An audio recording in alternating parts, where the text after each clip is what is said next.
20वीं सदी की शुरुआत में सर्बिया में जन्मे इन्वेंटर निकोला टेस्ला ने मॉडर्न इलेक्ट्रिकल इंजीनियरिंग की शुरुआत की और आज की वायरलेस टेक्नोलॉजी का आधार उनकी सोच और उनकी खोज को ही माना जाता है। उन्होंने अपने ज़माने में जितनी भी खोजें की वे सब अपने समय से बहुत आगे थी। आप यकीन नहीं करोगे कि उस वक्त जब टेस्ला किसी खोज को दुनिया के सामने लाते थे तो किसी को विश्वास ही नहीं होता था कि ऐसे आविष्कार भी इस दुनिया में संभव हैं। उस वक्त के वैज्ञानिक यही सोचा करते थे कि टेस्ला इतनी जटिल इंजीनियरिंग को कैसे अंजाम देते थे। आखिर उनके दिमाग में ऐसे अनोखे नए नए आइडियाज़ कहाँ से आ जाते थे। कई वैज्ञानिकों का तो ये मानना था कि टेस्ला का परग्रहियों से संबंध था, तभी वो ऐसे अत्याधुनिक आविष्कारों को अंजाम दे पाते थे जो लगभग 100 साल बाद इस दुनिया में आते। लेकिन क्या ये बात सच है कि टेस्ला का परग्रहियों से संबंध था?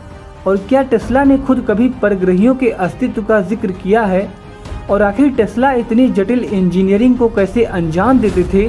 इन सभी सवालों का जवाब टेस्ला ने खुद अपनी डायरी में लिख रखा है और आज हम उसी पर बात करने वाले हैं।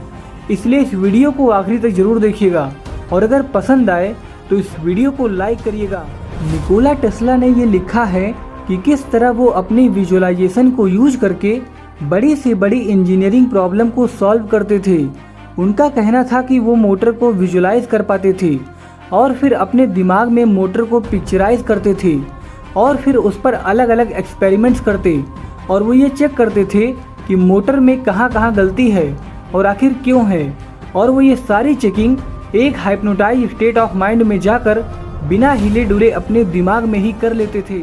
टेस्ला को इस बात पर पूरा यकीन था कि एलियंस वाकई एग्जिस्ट करते हैं। उनको पूरा यकीन था कि वो दूसरी दुनिया के जीवों के संपर्क में रहते थे। उन्होंने ये बात दिसंबर 1900 में अमेरिकन रेड क्रॉस को लिखी चिट्ठी में भी लिखी थी।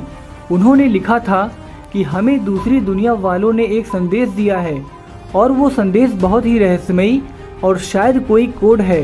उनका संदेश है 1, 2, 3। टेस्ला एक जीनियस थे और वो जो भी काम करते थे उसमें नंबर 3 होता था। एक बार टेस्ला से किसी ने पूछा था कि आपका सबसे पसंदीदा नंबर कौन सा है, तो उन्होंने जवाब में 3 बोला था और इस बात का जिक्र उन्होंने एक बार नहीं बल्कि कई बार किया है। ये बहुत ही दिलचस्प बात है क्योंकि वो नंबर 3 एक तरह का सिंबल है। जब भी हमारे पूर्वजों ने ये कहा है कि वो किसी पावरफुल शक्ति के संपर्क में हैं जो उन्हें जानकारी देते हैं या फिर रास्ता दिखाते हैं, तो ये बात हमेशा देखी गई है कि वो संदेश या जानकारी सिंबल्स या कोड्स में होती है। आप किसी भी धर्म को ही देख लीजिए, आपको सबसे महान भगवानों की संख्या 3 ही मिलेगी। नंबर 3 के ऊपर मैं कभी एक स्पेशल वीडियो बनाऊंगा क्योंकि ये इतना खास है कि इसे थोड़े शब्दों में बयान नहीं किया जा सकता। निकोला टेस्ला बहुत ही बुद्धिमान वैज्ञानिक थे। उनकी सोच अपने समय से बहुत आगे थी।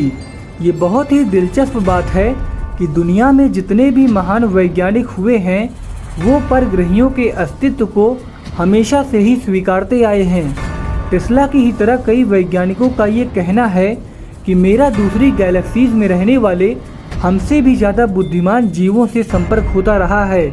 निश्चित ही इन महान वैज्ञानिकों के ये दावे आज के वैज्ञानिकों के लिए प्रेरणा का स्रोत हैं, जिससे उन्हें न सिर्फ हिम्मत मिलती है बल्कि दूसरी दुनिया की खोज में मन भी लगता है। और हो न हो एक दिन हमारी मुलाकात दूसरी दुनिया के जीवों से ज़रूर होगी और जिस दिन ये मुलाकात होगी हो सकता है कि उस दिन से हम इंसानों का अस्तित्व ही खत्म हो जाए, या फिर ये भी हो सकता है कि हम लोग उनके साथ मिलकर विज्ञान और ब्रह्मांड को और बेहतर ढंग से समझ पाएँ। वैसे आपका क्या विचार है इन सभी बातों पर? इस वीडियो के नीचे कमेंट सेक्शन में बताइएगा। और अगर आप हमारे इस चैनल पर नए हैं तो प्लीज़ हमें सब्सक्राइब करें ताकि आगे आने वाली ऐसी ही वीडियोस आपको देखने को मिलती रहें।